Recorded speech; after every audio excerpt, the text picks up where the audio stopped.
The humid night air of Guadalcanal hung thick like a shroud over Edson's Ridge, where the distant rumble of artillery echoed through the jungle like the growl of some ancient beast.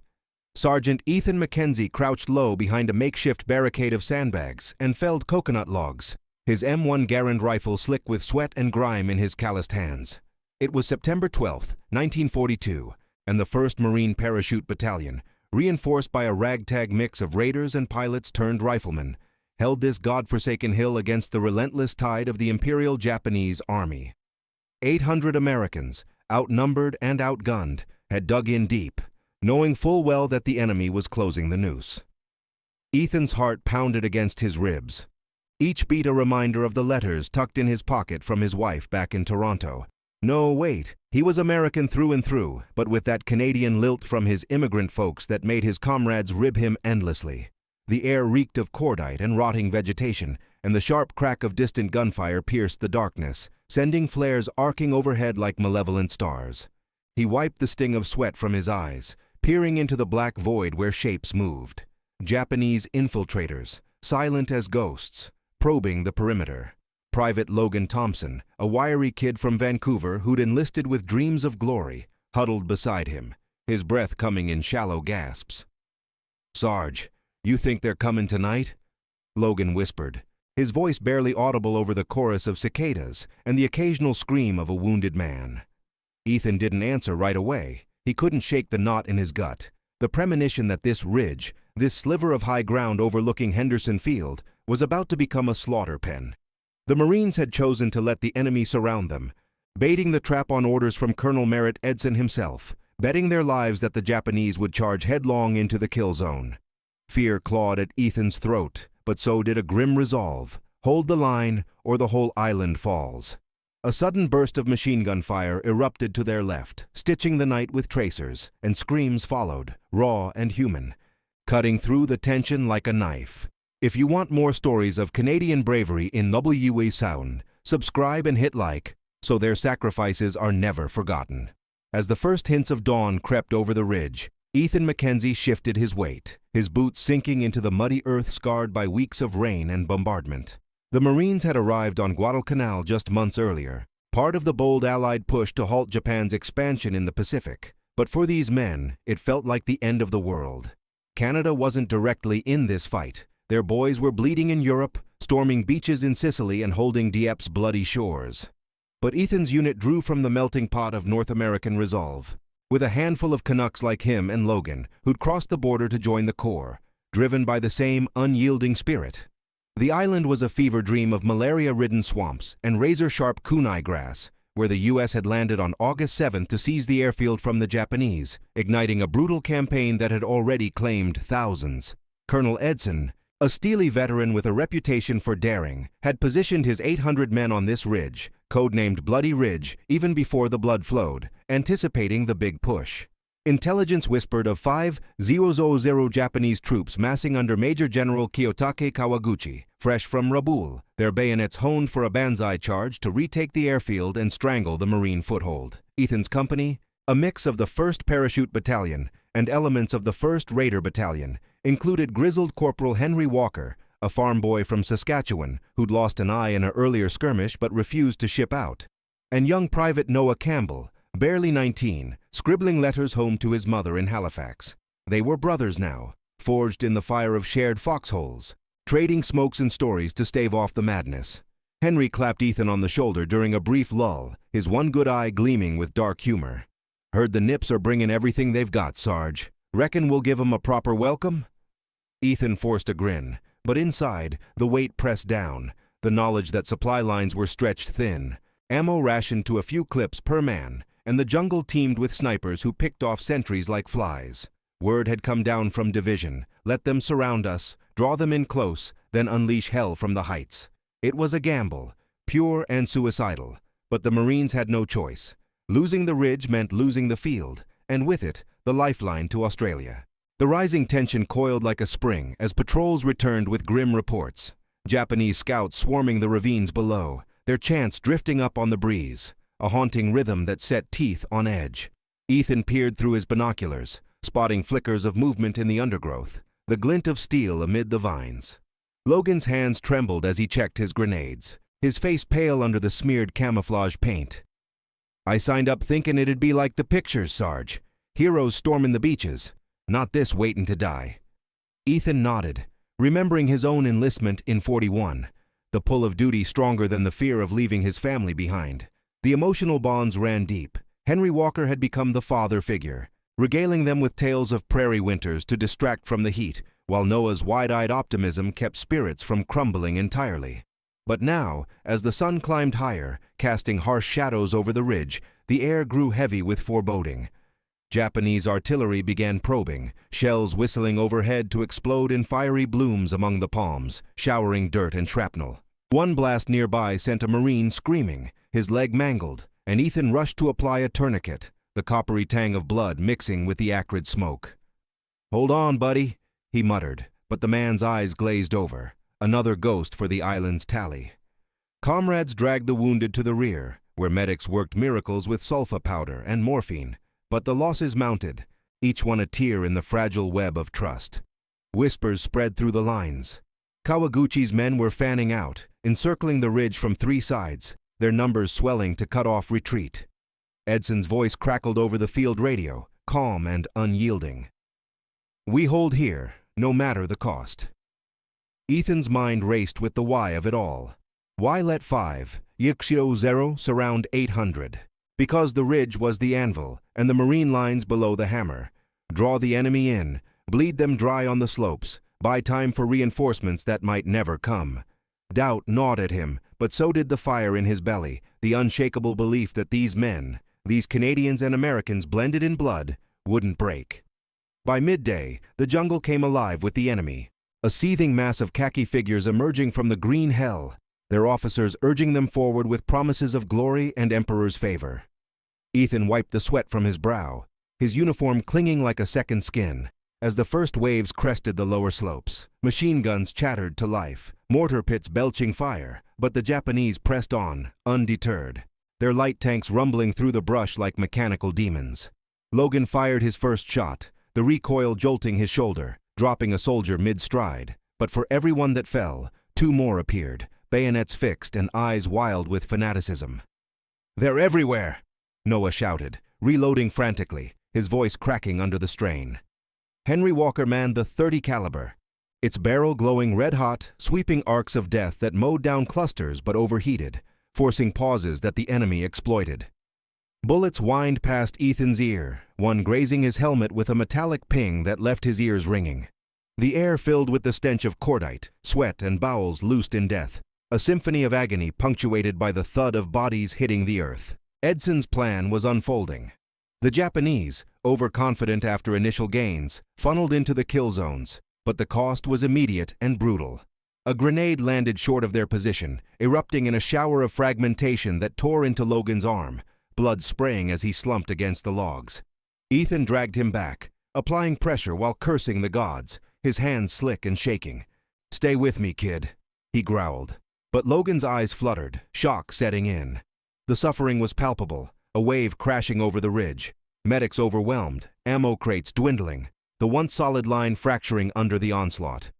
Fear of death loomed large, not as an abstract but a shadow at every shoulder, whispering that this night would claim them all. Yet amid the chaos, Ethan's resolve hardened. They were the shield, the unbreakable few, and as the sun dipped low, painting the sky in bloody hues, he knew the worst was yet to come.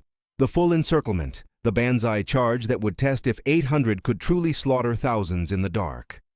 As twilight descended, blanketing the ridge in oppressive gloom, the Japanese tightened their grip, probes turning to assaults that probed every weakness. Ethan bandaged Logan's wound as best he could, the private's moans a constant undercurrent to the gunfire, while Henry barked orders to the remnants of their squad. Noah, face streaked with dirt and tears, clutched his rifle like a lifeline, his earlier innocence shattered by the sight of twisted corpses littering the slopes. The emotional toll mounted, friends lost in the blink of an eye, the bond of camaraderie strained to breaking, each man wondering if he'd see home again. Supplies ran perilously low. A runner brought word that water cans were empty, rations gone, and the radio sputtered warnings of enemy reinforcements pouring in from the Lunga River.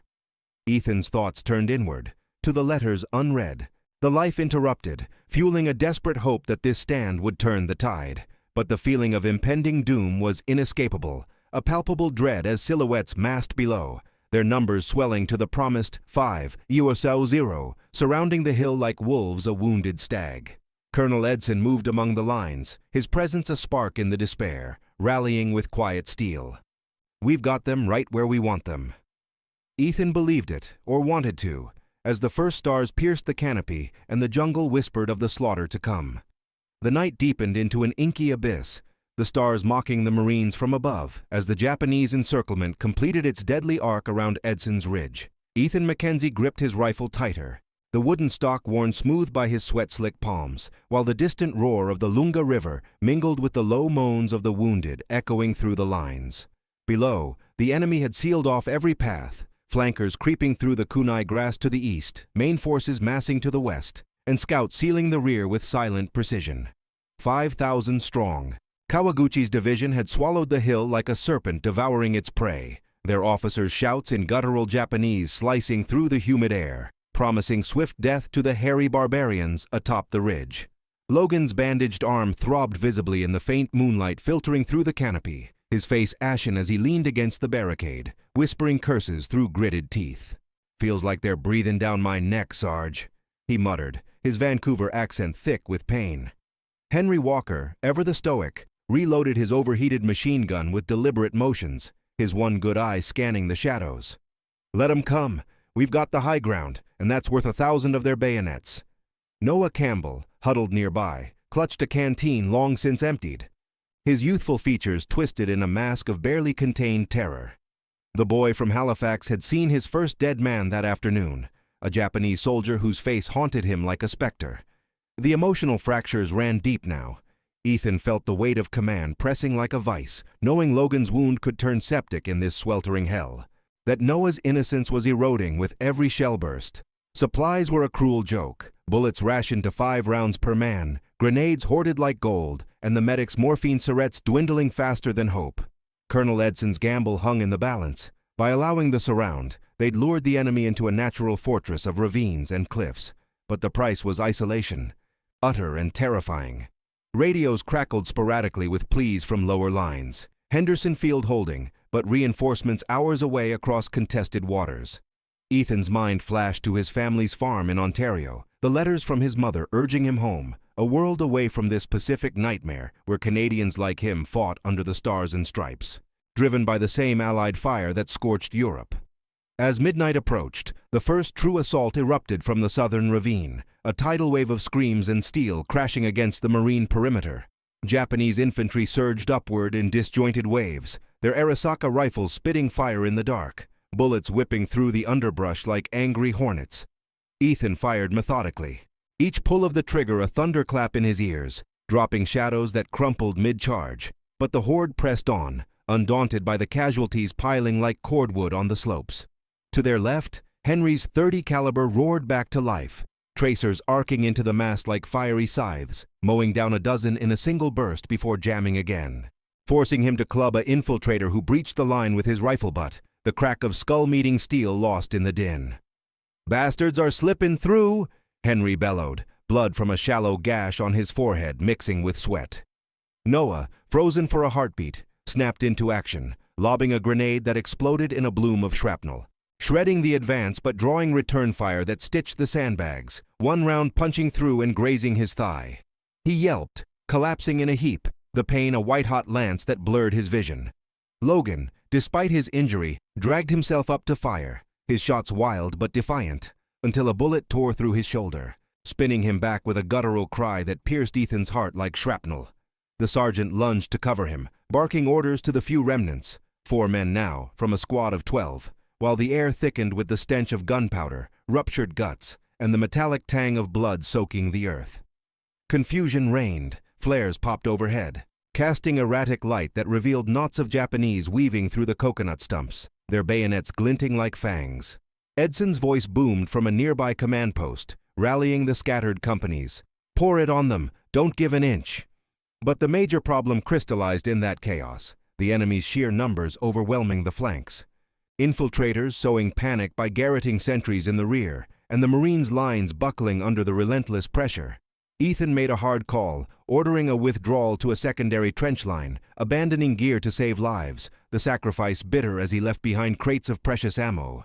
Fear of death wasn't abstract anymore. It was the hot breath of a banzai rusher inches away, the whine of mortars seeking their position, the knowledge that one mistake meant the end for all of them. The suffering intensified as the assault morphed into a grinding siege, wave after wave crashing against the ridge in a frenzy of fanaticism. By 2 a.m., the Japanese had clawed to within grenade range on the eastern slope, their light machine guns chattering from concealed pits, pinning down entire platoons. Ethan pressed a compress to Logan's latest wound, the fabric darkening instantly, while the private's breaths came in ragged wheezes, fever already setting in from the jungle's insidious rot. "Tell my folks. I made 'em proud," Logan gasped, his eyes distant, the emotional bond fracturing as Ethan swallowed the lump in his throat, promising he'd write the letter himself. Henry, fighting like a cornered wolverine, dragged Noah to cover, the boy's leg wound oozing pus, his whimpers a counterpoint to the explosions rocking the hill. Around them, the major problem unfolded in horrific detail, an ambush in the central draw where a Marine machine gun nest was overrun, screams cut short by bayonets plunging into flesh, the confusion spreading like wildfire as friendly fire claimed two in the crossfire. Casualties mounted, limbs severed by artillery, faces shredded by grenades, men clawing at the mud in agony, begging for shots that the medics couldn't provide. Ethan's squad held a narrow ledge, but the hard decision came when a runner collapsed at his feet, gasping that the western flank was collapsing, enemy tanks grinding forward with infantry swarming their treads. "We fall back or we die here," Ethan decided, the words tasting like ash, sacrificing the outer line to consolidate, leaving wounded behind in shallow scrapes, a choice that haunted him as he heard their calls fade into the night. Suspense clawed at the edges of sanity. Every shadow could be death, every lull a prelude to annihilation. Noah, delirious from blood loss, muttered prayers in French from his Acadian roots, clinging to Henry's arm like a lifeline, while the sergeant reloaded with trembling hands, his bravado cracking under the unrelenting barrage. The fear was visceral, a cold sweat that chilled despite the humidity, the certainty that the 800 were being bled white, each man wondering if dawn would find him alive or just another mound in the charnel ground below. Deeper into the night, the Japanese orchestrated their masterpiece of terror, a coordinated push from all sides, drums beating a hypnotic rhythm to whip their troops into a banzai frenzy. Ethan peered over the lip of their improvised foxhole, the ridge now a fortress of desperation, barricades reinforced with enemy dead stacked like macabre sandbags. Bullets ricocheted off rocks, one splintering a log and embedding in Henry's arm, drawing a roar of pain that he stifled with a bite to his sleeve. "Keep firing, lads. Make 'em pay," he growled, blood soaking his sleeve as he manned the gun one-handed. Noah, bandaged crudely, fired blindly into the dark, his shots finding flesh by luck more than skill, the boy's face a rictus of exhaustion and grief. Logan's condition worsened, infection raged, his skin hot to the touch, forcing Ethan to ration the last of their sulfa powder, the decision a knife twist in his gut, save the kid or preserve for others. The suffering peaked in waves, a nearby platoon wiped out in minutes. Their position swarmed and silenced, the confusion manifesting as phantom movements that triggered wasteful volleys. Hard choices multiplied. Ethan ordered a countercharge with bayonets to clear a breach, sending two men into the melee who didn't return, their screams echoing as they were hacked down. Real fear gripped him then, not of pain but oblivion, the void swallowing comrades whole, leaving ghosts in their wake. Suspense built to a fever pitch, reports filtered through of Kawaguchi's reserves committing, the encirclement ironclad. No escape but through rivers of blood. Yet amid the hell, flickers of resolve. Henry's dark jokes about prairie blizzards cooling the heat. Noah's whispered tales of Halifax harbor sustaining the fight. The ridge trembled under the assault. The air a cacophony of gunfire, explosions, and dying men's pleas, pushing the Marines to the brink where survival hinged on unbreakable will. As the clock ticked toward 4 a.m., the major onslaught crested, Japanese engineers blasting paths with satchel charges, allowing hordes to pour into the draw. Ethan's world narrowed to survival, his rifle barrel scorching his gloves as he picked off climbers scaling the cliffs, each kill a grim tally in the slaughter. Logan slipped into unconsciousness, his pulse faint under Ethan's fingers. The emotional devastation raw, as tears mixed with grime on the sergeant's face.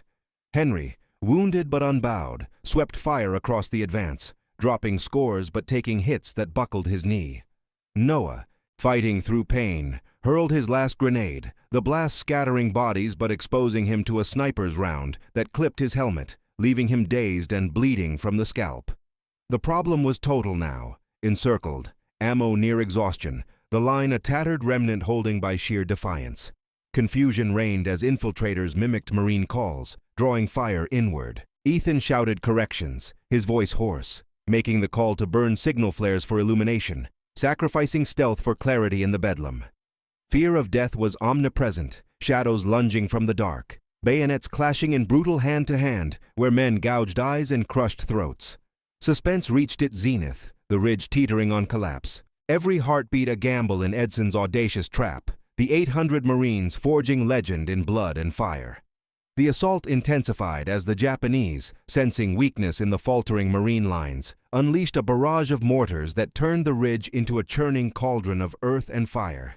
Ethan Mackenzie ducked low as a shell detonated mere yards away, the blast wave slamming into him like a fist, peppering his back with jagged fragments that burned through his shirt. Shrapnel whistled through the air, one piece embedding in Logan's thigh, eliciting a scream that cut sharper than any blade, the young Canadian's body convulsing in the mud. Henry Walker, blood streaming from his arm wound, hauled the machine gun back into position, his face a mask of grim determination as he squeezed the trigger, the weapon's roar drowning out the cries for a moment. But the enemy was relentless, waves of soldiers cresting the ravine in human avalanches, their faces contorted in a mix of rage and desperation. Bayonets thrusting forward like spears from some ancient horde. Noah Campbell, his scalp wound oozing steadily, fumbled with a jammed bolt on his rifle, panic flashing in his eyes as shadows closed in from the underbrush. Confusion gripped the squad. In the flickering light of a dying flare, Ethan mistook a wounded Marine for an infiltrator, barking a warning that went unheeded amid the chaos, leading to a friendly shot that winged another defender nearby. The major problem unfolded in brutal clarity. The encirclement had trapped not just the living but the dead, with Japanese troops using the piled bodies as cover to advance, turning the slope into a slippery morass of gore that hindered retreat as much as pursuit. Ethan's mind raced through options, the hard decision crystallizing: abandon the forward trench entirely. Consolidate on the crest where the terrain favored defense, even if it meant leaving Logan behind in a hasty aid station. "We can't carry him up! Too exposed!" he shouted to Henry, the words tasting like betrayal, but the alternative was watching the whole squad get overrun. Fear clawed at his chest, not just for himself, but for these men he'd led into this inferno. The visceral dread that one more push would erase them all, their stories untold back in the cold harbors of Canada or the vast prairies. Deeper into the fray, the suffering etched itself into every survivor, the ridge a symphony of torment where the line between attacker and defender blurred in the smoke-choked night. Japanese infiltrators, silent and spectral, slithered through the lines, their garrote wires claiming sentries in wet snaps that echoed like judgments. Ethan felt the air shift before he saw it. A form lunging from the left, knife arcing toward Noah, who was too dazed to react. The sergeant fired from the hip, the bullet tearing through the assailant's neck in a spray of arterial blood that painted the boy's uniform crimson. Noah retched, the metallic stench overwhelming, his thigh wound now a throbbing agony that sapped his strength, forcing him to crawl rather than stand. Henry, fighting through his own pain, clubbed another infiltrator with the butt of his rifle, the impact reverberating up his injured arm, but victory was Pyrrhic. Ammo crates lay splintered, rounds scattered uselessly in the dirt. And the machine gun finally seized, its barrel warped from overuse. Logan's cries had weakened to delirious murmurs, fever ravaging him as infection took hold, his Vancouver dreams dissolving into hallucinations of home that he babbled incoherently. The emotional connections frayed under the strain. Ethan locked eyes with Henry across the foxhole. A silent pact forged in that gaze, hold for each other, or die as brothers, while Noah's whimpers stirred a paternal fury in them both, the kid's innocence a fragile flame they shielded with their bodies. Hard decisions multiplied like the enemy ranks. Ethan ordered a desperate bayonet charge to clear a cluster of Japanese hunkered in a bomb crater, sending 3 men forward who vanished into the melee, their final yells swallowed by the night, a sacrifice to buy precious minutes. Real fear of death permeated everything, a suffocating presence that made every breath labored, every shadow a potential end. Ethan imagined the letters in his pocket, stained with blood, carrying news of his fall to a family that had already given so much. Suspense hung like a noose, the Japanese drums pounding faster now, signaling the crescendo of their assault, the 800 Marines whittled to ghosts holding against the tide. As the clock edged past 3 a.m., the major problem escalated into outright catastrophe on the western flank, where Japanese tanks, low-slung haulers belching exhaust, ground forward. Their 37mm guns barking shells that pulverized a machine gun nest, silencing it in a fireball that lit the ridge like a beacon. Ethan heard the screams cut short, the confusion spreading as routed Marines streamed back, colliding with his squad in a tangle of limbs and rifles. One tank's treads crushed a fallen comrade, the gruesome crunch audible even over the din, drawing bile to Ethan's throat as he directed fire at the behemoths, bullets pinging harmlessly off their armor, while anti-tank grenades sailed wide in the dark. Henry, improvising with his last reserves, lobbed a satchel charge that detonated under a track, immobilizing the lead vehicle in a gout of flame. But the victory came at cost. Return fire raked their position, a bullet shattering Henry's collarbone and dropping him writhing, his one good eye wide with shock. Noah, mustering courage born of desperation, dragged the corporal to cover, his own wounds reopening in rivulets of blood, the pain a distant roar compared to the terror of abandonment. Logan's aid station fell under probe, distant gunfire and shouts indicating a breach, forcing Ethan to make the gut-wrenching call to ignore it. Divert now, and the crest crumbles. Hold, and perhaps dawn brings relief. The suffering was total, a miasma that seeped into bones. Medics triaged with cold efficiency, amputating limbs by flashlight to stem gangrene, while the wounded begged for water that didn't exist, their throats raw from screaming. Emotional bonds tested to breaking. Ethan whispered assurances to Noah, invoking Halifax sunsets to anchor the boy. But inside, doubt festered, the fear that this stand, this letting five, the Iwazuru surround them, was folly, a grave for heroes. Suspense coiled tighter, the Japanese massing for the killing blow, their chants rising like a dirge. Every moment stretched to infinity as the ridge trembled on the precipice. The ambush came without warning from the rear, Japanese commandos who'd infiltrated under cover of the artillery duel, emerging like wraiths to strike at the command post where Colonel Edson coordinated the defense. Ethan caught the flicker of movement too late, a grenade arcing toward their foxhole, and he dove atop Noah, the explosion hurling them both into the embankment, ears ringing as dirt rained down. Shrapnel scored Ethan's side, a deep gash that wept blood, but he rose firing, dropping two attackers in swift succession, their bodies tumbling into the void. Henry, barely conscious, clutched his rifle and loosed a burst that scattered the rest, buying time for the squad to regroup amid the confusion. Friendly voices shouting conflicting orders that sowed panic. Noah's leg buckled under him now, the wound festering, forcing him to prop against a log as he reloaded with shaking hands, tears carving tracks through the filth on his cheeks. Farther down the line, the ambush rippled outward, claiming a lieutenant and his radio man, severing communications and plunging sections into isolated hells where men fought blind. Ethan's hard decision crystallized in the melee. Split the squad, half to reinforce the post, half to hold the ledge, sacrificing cohesion for survival, the choice echoing with the ghosts of those already lost. Logan's fate haunted him. Word came via a gasping runner that the aid station was overrun. The private's body among the fallen, a loss that hollowed Ethan, the Canadian kid's light snuffed out in this foreign jungle. Fear of death evolved into numb acceptance, yet suspense gnawed relentlessly, the night alive with threats, the grind of more tanks approaching, the swell of infantry chants, the knowledge that the slaughter was mutual but tilted against the outnumbered. Comrades' bonds, though strained, held like frayed ropes. Henry's labored breaths beside him, a reminder that they fought for more than the ridge, for each other, for the dawn that might never break. By 4:30 a.m., the suffering reached its nadir as the Japanese launched their grand banzai charge, thousands surging up the slopes in a howling mass, officers leading with drawn swords, the air vibrating with their fervor. Ethan braced against the barricade, his side wound pulsing with each heartbeat, firing until his Garand clicked empty, then switching to a discarded pistol, every shot a defiance against the tide. Noah, pale and swaying, hurled rocks when ammo failed, his cries merging with the cacophony, while Henry, propped up, swung his bayonet in weak arcs, blood loss sapping his strength but not his will. The confusion was apocalyptic, bodies entangled in the wire and stumps, Marines and Japanese indistinguishable in the press, hand-to-hand devolving into feral struggles where knives flashed and fists pounded. A wave crested their position, one soldier impaling himself on Ethan's blade before being clubbed down, the hot spill of lifeblood soaking him as he kicked the corpse away. Hard choices blurred into instinct. Ethan shoved Noah behind a boulder, taking a bayonet thrust to the shoulder that numbed his arm, the pain a distant fire as he countered, driving his foe over the edge.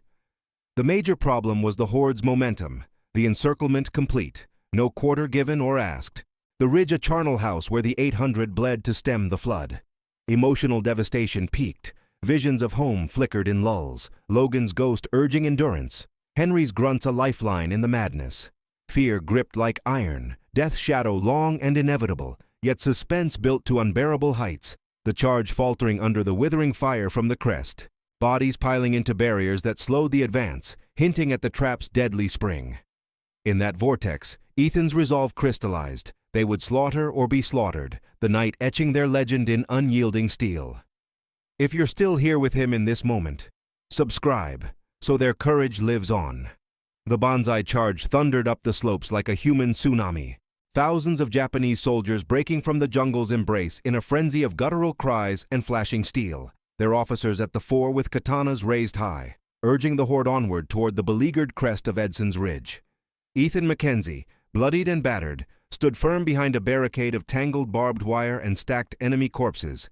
His shoulder wound a searing blaze that made every movement a trial, yet he reloaded his captured Nambu pistol with mechanical precision, the slide racking back with a metallic snick that cut through the roar. The air was a maelstrom of chaos, flares bursting overhead to paint the night in hellish crimson, illuminating waves of khaki figures clambering over the dead. Their faces twisted in fanatic zeal, bayonets thrusting like the horns of a maddened beast. Henry Walker, slumped against a shattered coconut log, his collarbone shattered and arm useless, gripped a grenade in his good hand, his one eye blazing with the fire of a man who'd stared down blizzards and now faced Armageddon. He lobbed it into the press below, the explosion ripping a gap in the advance, limbs flying in a grisly spray that slowed the tide for precious seconds. Noah Campbell, the young Haligonian reduced to a shadow of himself, his scalp and thigh wounds weeping steadily, fired his rifle one-handed from a prone position, each shot a desperate bark that felled a climber, but exhaustion clawed at him, his breaths coming in labored gasps amid the stench of cordite and eviscerated bowels. The heavy threat enveloped them utterly. The encirclement had become a vice, Japanese machine guns chattering from the ravines to pin the Marines, mortars arcing in lazy parabolas to crater the ground, turning the ridge into a quaking inferno where footing vanished in craters slick with gore. Last chances flickered like dying embers. Ethan's squad, now just the three of them amid a thinning line, held a narrow ledge that overlooked the main draw, the only barrier between the horde and the heart of the defense.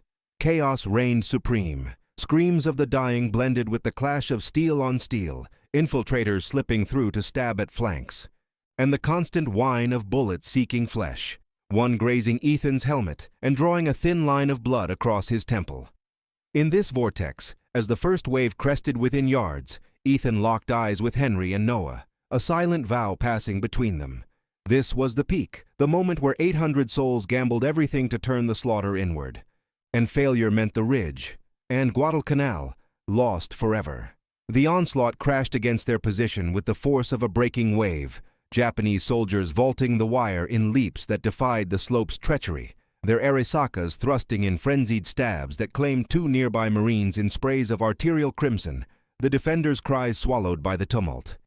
Ethan fired point blank, the pistol bucking in his grip as it punched holes through an officer's chest, the man's sword clattering down the hill as he tumbled backward into his own ranks, sowing brief disorder. But the momentum carried others forward, one slamming into Noah with a shoulder charge that sent the boy sprawling, the Japanese soldier raising his bayonet for the kill, only for Henry to lunge from his cover, driving a trench knife into the attacker's throat with a wet gurgle, blood fountaining across Noah's face as he scrambled up, gasping. Henry's triumph was short-lived. A bullet from the shadows tore through his thigh, dropping him to one knee with a bellow of pain that echoed like thunder, but he twisted, firing his sidearm into the underbrush and silencing the sniper in a hail of return fire. The chaos intensified as hand-to-hand erupted along the line, Marines clubbing foes with rifle butts, gouging eyes, and wrestling for control of grenades that detonated in mutual annihilation, the ground heaving under the press of bodies, alive and dead, indistinguishable in the frenzy. Ethan's world narrowed to survival's raw edge. He parried a bayonet thrust with his pistol barrel, the clash ringing like a bell, then headbutted the attacker, feeling the crunch of nose cartilage before plunging his blade into the man's gut, twisting free as hot entrails spilled across his boots. Noah, fueled by terror and loss, snatched up a fallen enemy's sword, swinging it wildly to keep the tide at bay, the curved steel whistling through air thick with smoke, felling one assailant who got too close, his body crumpling at the boy's feet. The heavy threat peaked here, in the heart of the charge. Kawaguchi's men, driven to exhaustion but unyielding, poured reserves into the breach, their drums a relentless pulse that whipped the assault into a crescendo, threatening to overrun the crest and spill down to Henderson Field. Last chances evaporated as ammo pouches emptied, forcing bayonets and fists. Ethan shouted orders hoarse over the din, directing a ragged counterpush with the remnants of adjacent squads, but doubt gnawed. Had Edson's trap sprung too late, or would the Marines' fire finally break the wave?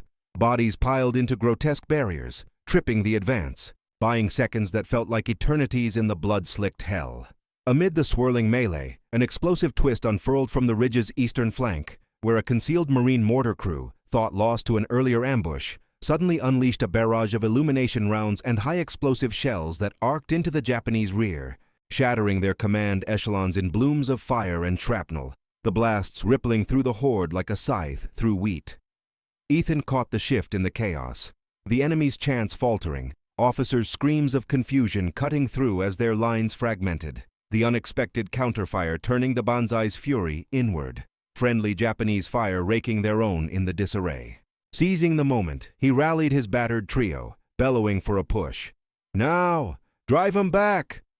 Henry, dragging his wounded leg, rose with a roar, hurling his last grenade into a knot of attackers clotted at the wire, the detonation shredding a dozen and opening a gap that Noah exploited, charging forward with his scavenged sword to hack at the reeling survivors, his Halifax fire igniting into something feral and unbreakable. The peak threat twisted into opportunity. The Japanese, overextended in their fanatic rush, stumbled over their dead, exposed to enfilading fire from the ridge's heights, where Edson's reserves, pilots and cooks turned riflemen, poured lead into the flanks, the slaughter reversing as hundreds fell in the kill zone, their advance crumbling under the weight of their own momentum.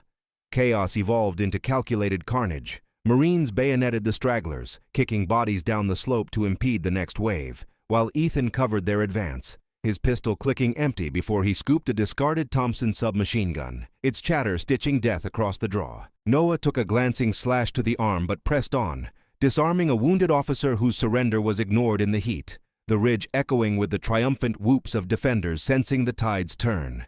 Yet the heavy threat lingered, the Japanese regrouping in the ravines for another surge, their numbers still vast, forcing the Marines to consolidate amid the dead. Every breath a gamble on whether this twist would hold or shatter. If you're still here with him in this moment, subscribe, so their courage lives on. The climax stretched into a grinding stalemate as the Japanese, bloodied but resolute, reformed for a second wave under the cover of renewed mortar fire. Shells screaming in to bracket the crest and forced the Marines into covered hollows where the dead provided grim shelter. Ethan slumped against a boulder, his shoulder and side wounds pulsing with fire, the submachine gun hot in his hands as he scanned the smoke-wreathed slopes, spotting clusters of enemy survivors rallying with renewed chants, their light machine guns probing the lines to suppress any counterattack.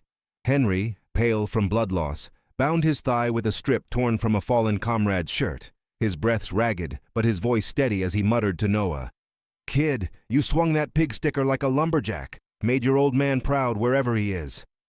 Noah nodded weakly, his new arm wound joining the tally. But a spark of grim pride lit his eyes. The boy from the Atlantic shores forged anew in Pacific steel, clutching the sword like a talisman against the encroaching dark. The chaos persisted in pockets, scattered firefights flaring where infiltrators still lurked, garroting the unwary, and the air hummed with the low moan of the wounded. A chorus that underscored the last chance slipping away as dawn's first gray hints teased the horizon. Ethan's mind raced through the night's toll. Logan's loss a fresh scar. The squad halved, yet the twist of the mortar barrage had bought them this breath. The slaughter tally climbing as Japanese bodies choked the ravines. Estimates whispered among runners, pegging 2,000 already felled in the trap's jaws. The heavy threat coiled anew. Kawaguchi committing his final reserves in a desperate bid to crack the line before light exposed their depleted ranks, the drums resuming their hypnotic beat to summon one more frenzy. Suspense clawed at the edges, every shadow a potential end, but Ethan's resolve, tempered by Canadian grit from his Ontario roots, held firm. He'd let them surround, and now, in this peak of peril, the 800 would ensure the cost broke the enemy first, turning encirclement into epitaph. As the second charge built below, an unexpected turn ignited from the sea. The distant thunder of naval guns from U.S. cruisers offshore, long silent in the contested waters, suddenly erupted in a symphony of destruction, massive shells arcing over the ridge to plow into the Japanese rear echelons massing along the Lunga, the impacts blooming into fireballs that lit the jungle like false dawns, shattering tanks and scattering infantry in waves of panic. Ethan witnessed the shift through his binoculars, the explosions rippling through the enemy lines, officers' mounts vaporized and commands severed, the Banzai's momentum evaporating as survivors broke, fleeing into the undergrowth or surrendering in huddled groups, their fanaticism crumbling under the Allied hammer from afar. Henry let out a hoarse laugh, the sound raw but victorious, slapping Noah's back as the boy stared wide-eyed at the pyrotechnics. The naval barrage a lifeline that sealed Edson's gamble, the slaughter complete with over 2,000 Japanese dead littering the slopes.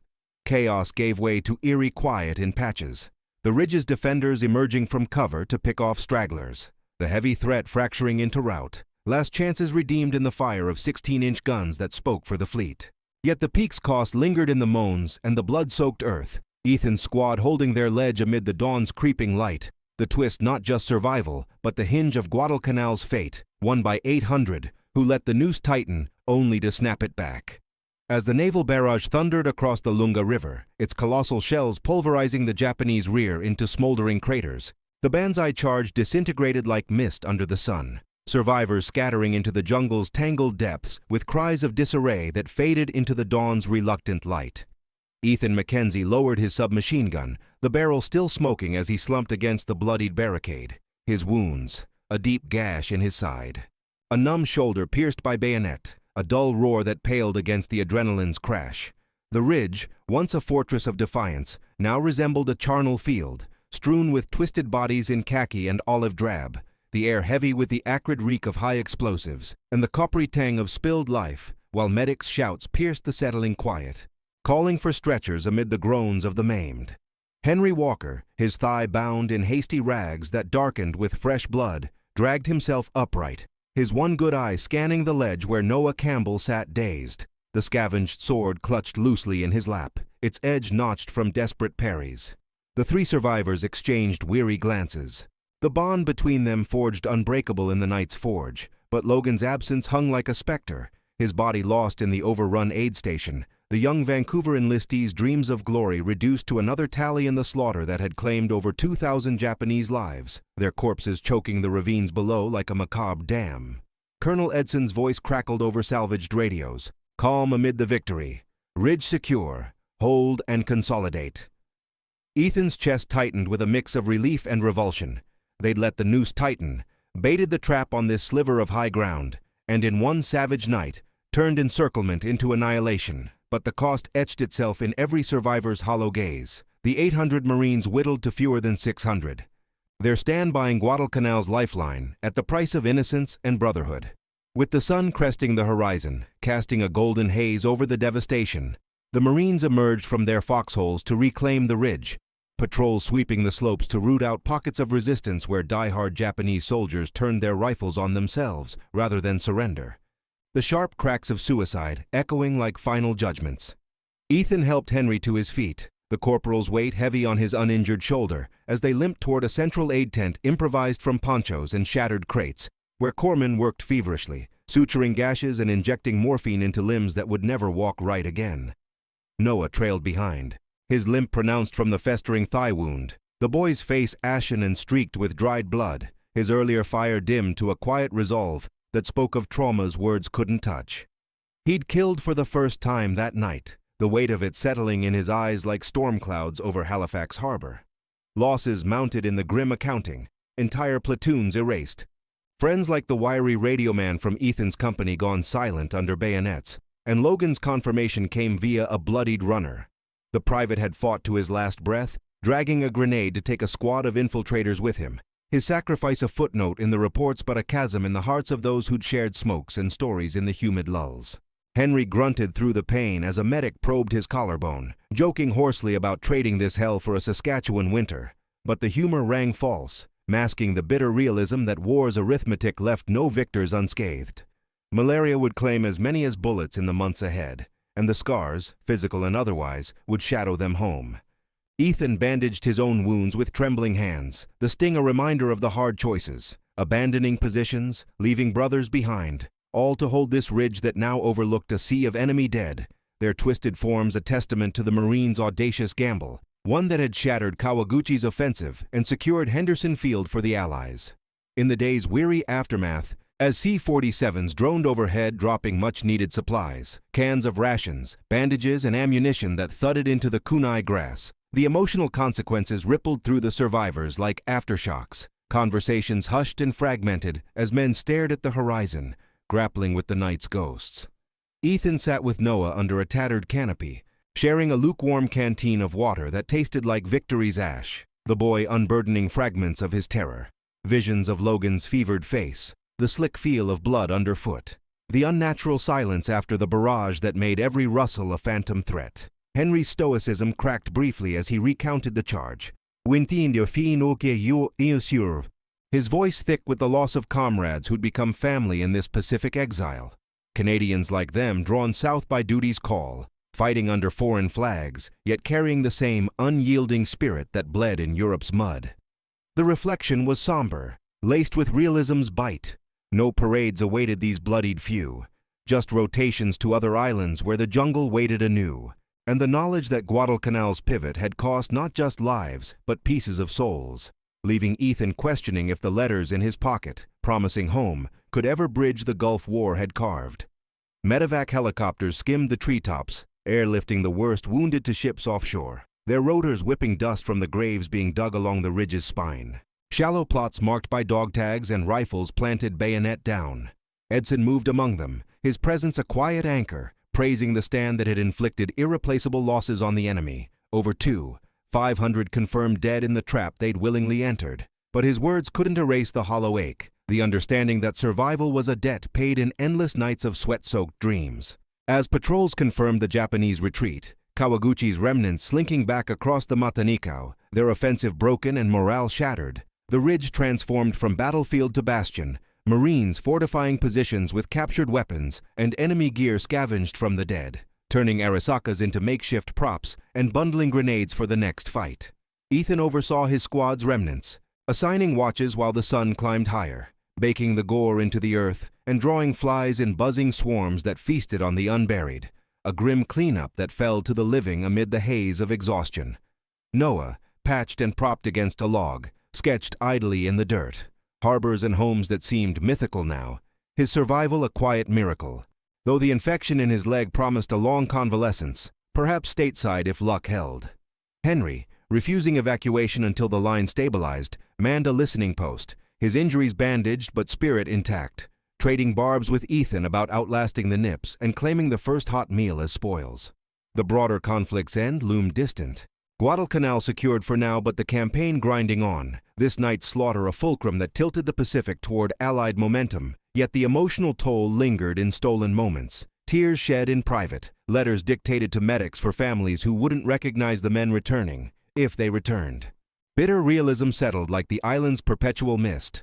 War's glory was a lie peddled to recruits. The true legacy the resilience of those who endured, Canadians and Americans alike. Their stand on Edson's Ridge etching names into history's unyielding stone, a reminder that 800 could defy 5, WWII not through numbers, but through the fire of unbreakable will.